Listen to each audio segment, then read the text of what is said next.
മുൻപൊരു വീഡിയോയിൽ നമ്മൾ ചർച്ച ചെയ്ത കാര്യം വീണ്ടും ആവർത്തിക്കേണ്ടി വരുന്നതിൽ വിഷമമുണ്ട്.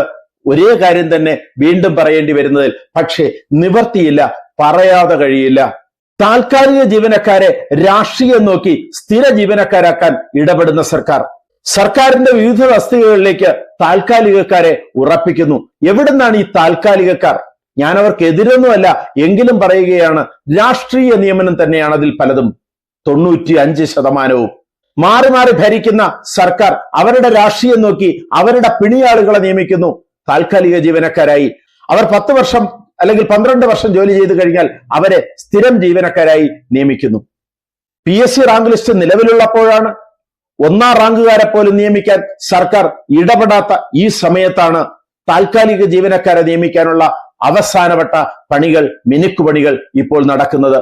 വിവിധ വകുപ്പുകളിലെ താൽക്കാലിക കരാർ ജീവനക്കാരെ സ്ഥിരപ്പെടുത്തുന്നതിനുള്ള പണികൾ അവസാന ഘട്ടത്തിലേക്ക് കടന്നു കഴിഞ്ഞു.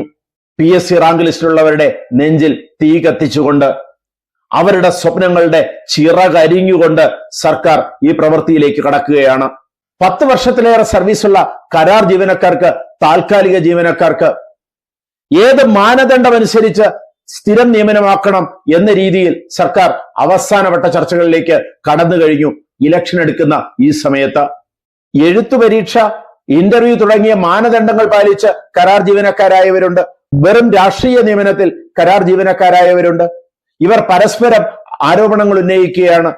നിയമനം PSCക്ക് വിടാത്ത സ്ഥാപനങ്ങളിൽ മാത്രമേ കരാർ ജോലി ഏർപ്പെടുത്താവൂ എന്നും അങ്ങനെയുള്ള കരാർ ജോലിക്കാരെ മാത്രമേ സ്ഥിരപ്പെടുത്താവൂ എന്നും ഭരണപരിഷ്കാര കമ്മീഷന്റെ നിർദ്ദേശമുണ്ട്. അതെല്ലാം തള്ളിപ്പോകും. ഇവിടെയും രാഷ്ട്രീയ നിയമനം മാത്രമായി തുടരും.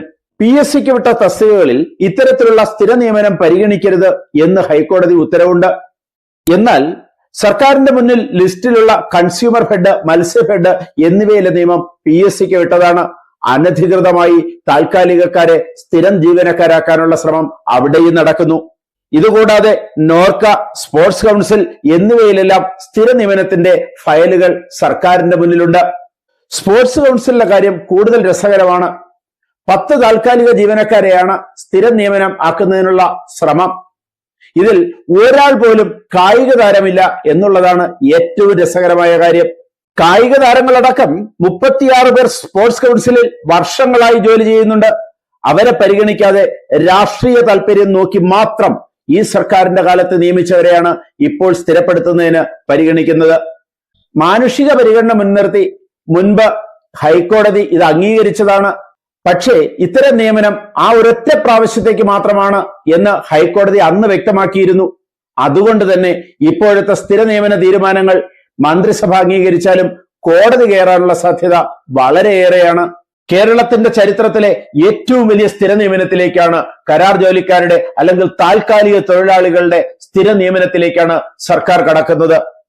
യാതൊരു പൊതു മാനദണ്ഡവുമില്ലാതെ PSCയുടെ റാങ്ക് ലിസ്റ്റ് നിലവിൽ നിൽക്കുമ്പോൾ എല്ലാ മാനദണ്ഡങ്ങളും മറികടന്ന് ഇപ്പോൾ തന്നെ അസിസ്റ്റന്റ് പ്രൊഫസർ നിയമനത്തിന് 1ാം റാങ്ക് കിട്ടിയ ആളിനെ പോലും നിയമിച്ചിട്ടില്ല.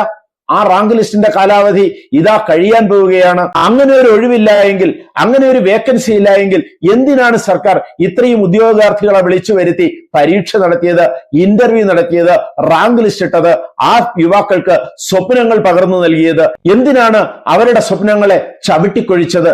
എന്തിനാണ് അവരുടെ സ്വപ്നങ്ങളുടെ കടക്കൽ കത്തിവെച്ചത്?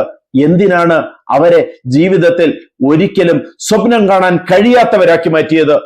കൂടുതൽ വാർത്തകളും വിശേഷങ്ങളുമായി ഉടൻ. ദയവായി ഈ ചാനൽ സബ്സ്ക്രൈബ് ചെയ്യുക.